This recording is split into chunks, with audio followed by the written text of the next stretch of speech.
মুহূর্তে আর একটা গুরুত্বপূর্ণ খবর আমাদের কাছে আসছে, আমরা সেই খবরে নজর রাখি। নগদ চেয়ে রোগীর কলার ধরে হুমকি, কে হুমকি দিচ্ছে? হাসপাতালের কর্মী। ভাবুন একবার, নগদ না দিলে মারার মানে প্রাণে মারার হুমকির অভিযোগ। মেডিক্লেম থাকার পরও নগদ দিতে চাপ দেওয়া হয়েছে হাসপাতালের তরফে। মারাত্মক অভিযোগ উঠল হাওড়ার এক বেসরকারি নার্সিংহোমের বিরুদ্ধে। আমরা শুনবো নার্সিংহোমের তরফে কি বলা হচ্ছে এবং কি অভিযোগ। आज इसका मेन कॉज, मेरा इन्फेक्शन का मेन कॉज हॉस्पिटल है। मेरा मेडिक्लेम है। इन लोगों ने मुझे प्रेशर किया कि आप अपने मेडिक्लेम में बोलिए कि अमाउंट अभी तक 1 लाख का ही अप्रूव हुआ है और इनहेंस करने के लिए, नहीं तो आप कैश डिपॉजिट कीजिए। बोल रहे हैं कि नहीं, आप इस हॉस्पिटल में क्रेडिट में स्टे किए हुए हो। अगर ऐसे है तो आप एक काम करिए, इस मेडिक्लेम वाले बिल को क्लोज कर दीजिए। आपको हॉस्पिटल में अगर स्टे करना है तो आप कैश पैसा दीजिए। मेरा कॉलर पकड़ के बोल रहा है 5.5 लाख का बिल हो गया, पेमेंट करना पड़ेगा। अगर मेडिक्लेम से नहीं है तो तुमको पेमेंट करना होगा, नहीं तो ये खिड़की है, यहाँ से तुमको उठा करके नीचे फेंक देंगे। जान से मारने की धमकी दिया। আমি কথা বলবো এই বিষয়ে সুব্রত আমাদের প্রতিনিধির সঙ্গে।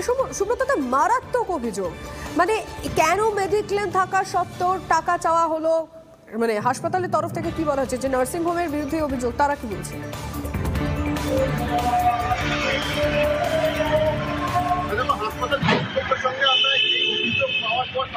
যোগাযোগ করার চেষ্টা করেছি, তারা কিন্তু আমাদের ক্যামেরার সামনে কোনো রকম কথা বলতে চাননি। মারাত্মক একটা অভিযোগ, যে অভিযোগে হাওড়ার যে স্বাস্থ্য আধিকারিক তাকেও জানানো হয়েছে, তিনিও কিন্তু তদন্ত করে খতিয়ে দেখা হবে এমনটা জানিয়েছেন। এবং এই নার্সিংহোমের বিরুদ্ধে কিন্তু বিগত দিনেও অভিযোগ ছিল, এমনটাই কিন্তু তিনি জানিয়েছেন। আমি এই মুহূর্তে সরাসরি কথা বলে নেব আমার সঙ্গে যে যিনি ভর্তি আছে, অর্থাৎ ভূটান আগরওয়াল, তার স্ত্রী শ্রুতি আগরওয়ালের সঙ্গে। ম্যাম, क्या हुआ था आपके हस्बैंड के साथ?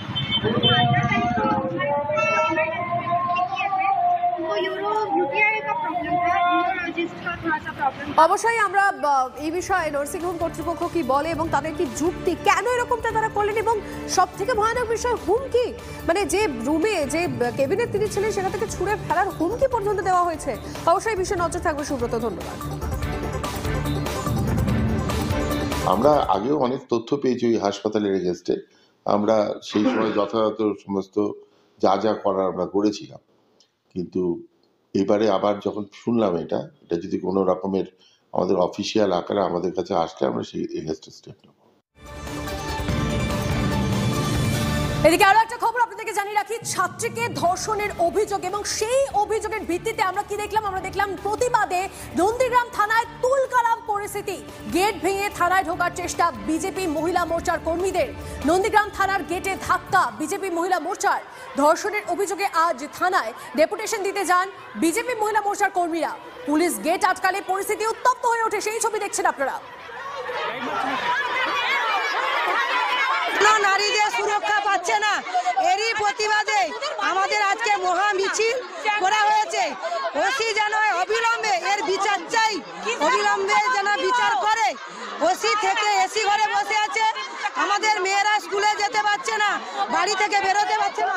আমাদের জন্য মমতা ব্যানার্জি বসে আছে 15 বছর, কাউকে